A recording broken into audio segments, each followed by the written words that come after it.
Ya, alhamdulillah pada reses kali ini bisa bertemu langsung dengan masyarakat Kuningan, dan saya reses pertama ini bersama dengan BPC PKB Kabupaten Kuningan. Kami meminta masukan dari masyarakat Kuningan dengan mitra kami di Komisi 4, yaitu Pertanian, Kelautan, Perikanan, dan Kehutanan, beserta 3 lembaga lainnya untuk bisa kami bawa kepada ke atas dan nanti bisa langsung disalurkan kepada masyarakat secara tepat sasaran. Tadi disebutkan anggaran Kementerian Pertanian besar juga ya, sampai 27 triliun atau berapa? 29 triliun. Nah, bagaimana mungkin ke depannya mengelola anggaran tersebut, terutama dalam kapasitas sebagai DPR RI ya, khususnya Kabupaten Kuningan?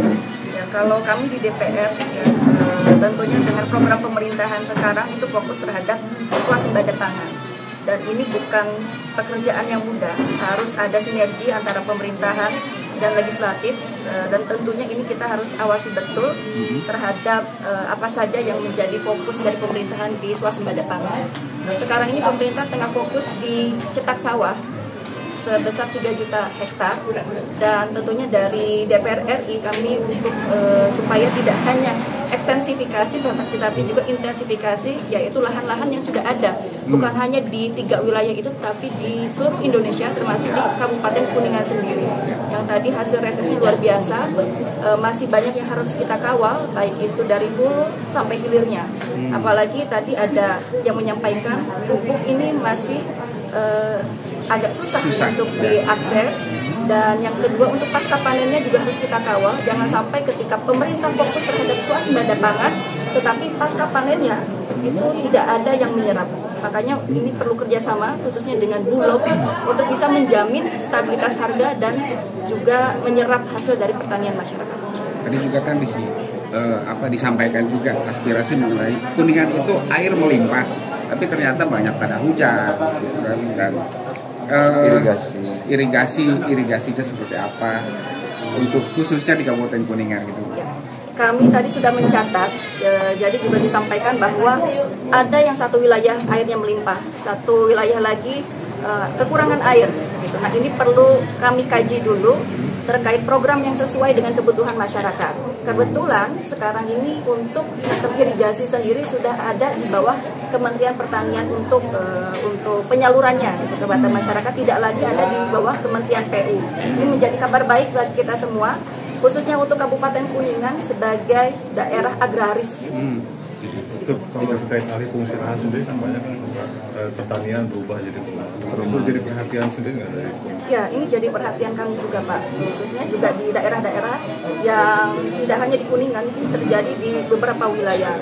Untuk itu pemerintah fokus terhadap ekstensifikasi lahan itu dari sana isunya, tetapi jangan dilupakan juga untuk intensifikasi lahan. Dan saya juga menyampaikan bahwa kita harus bersinergi, tidak hanya satu lembaga dengan lembaga lain, tetapi juga dari pusat dan daerah. Kalau di sini saya sebagai DPR RI juga bersinergi dengan DPRD di Kabupaten Kuningan, karena yang tahu wilayah ya dari dewan-dewan di Kabupaten Kuningan. Itu kan belum punya ada RT RW, tata ruangnya itu bisa ikut untuk itu mungkin nanti akan dibahas juga dengan DPRD, sehingga usulan-usulannya bisa kita sampaikan ke pusat. Alasan tadi kan mengenai keluhan itu apa tadi irigasi dan lain sebagainya, sejak termasuk tadi untuk katakan bahwa Bulog nanti kementerian langsung, irigasi kementerian pertanian langsung, merasa optimis nggak Pak bahwa nomenklatur yang seperti itu akan efektif, karena tadi keluhan juga kan pupuk susah, irigasi seperti itu. Jadi sejauh mana optimisme dari Ibu dengan nomenklatur sekarang? Saya melihat kebijakan pemerintah sekarang ini justru untuk menjawab persoalan-persoalan yang sudah terjadi di masyarakat, yang sudah terjadi sangat lama. Kelangkaan pupuk misalnya. Terus yang kedua terkait susahnya akses terhadap air. Nah, untuk itu saya kira pemerintah menerapkan kebijakan yang nantinya misalnya Bulog akan langsung dibawa Presiden, itu yang pertama. Terus yang kedua, pupuk akan langsung dibawa Kementerian Pertanian supaya penyalurannya bisa tepat sasaran kepada masyarakat.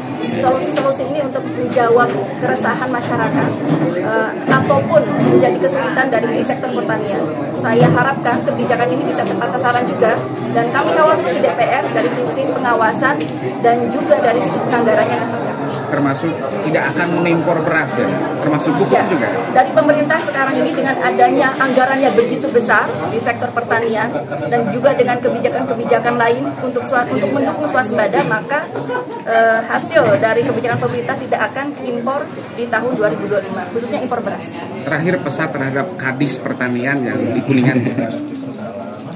Untuk Kadis Pertanian, ya intinya kita tetap bersinergi. Karena untuk Kadis Pertanian sendiri, mereka yang membawahi kelompok-kelompok tani, kelompok tani maupun KWP, sehingga nanti distribusinya juga bisa tepat sasaran.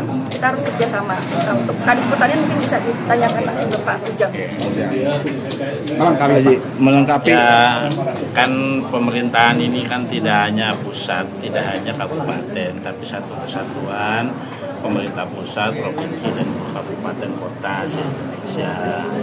Nah, kalau terkait dengan kebetulan Ibu Hajalina ini ada di Komisi 4 dan salah satu leading sektornya adalah bidang pertanian, saya kira nanti Kadis Pertanian akan punya sinergi khusus dengan beliau. Ya, saya sebagai kami lah di PKB sebagai sebagai pengurus PKB di tingkat kabupaten, pasti kita akan ikut memfasilitasi bagaimana agar apa yang menjadi program di pertanian di Kabupaten Kuningan bisa disinergikan dengan program yang nanti akan diperjuangkan oleh Ibu Hajalina di tingkat pusat, sehingga masyarakat Kuningan bisa menikmati hasil perjuangan. Kira-kira itu. Merasa optimis nggak Pak dengan Pemda yang nanti akan dipimpin oleh Pak Dian, bukan 03 maksudnya? Saya justru merasa optimis dengan apa yang disampaikan Ibu Hajalina, bahwa pertama yang dulu terkait dengan irigasi berada di bawah Kementerian PU, sekarang di bawah Kementerian Pertanian. Ya.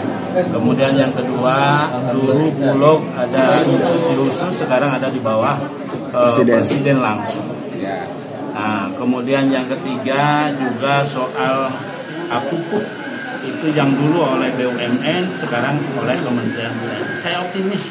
Saya optimis dengan itu, sehingga persoalan masyarakat yang sekarang terjadi, kekurangan pupuk, harga padi yang kadang-kadang anjlok pada saat masyarakat petani panen, ya kan? Kemudian kesusahan masyarakat untuk memperbaiki saluran irigasi, ini mudah-mudahan jawabannya dari pemerintah. Siapapun bupatinya ya. Jadi optimisme itu kita harus bangun. Saya kira.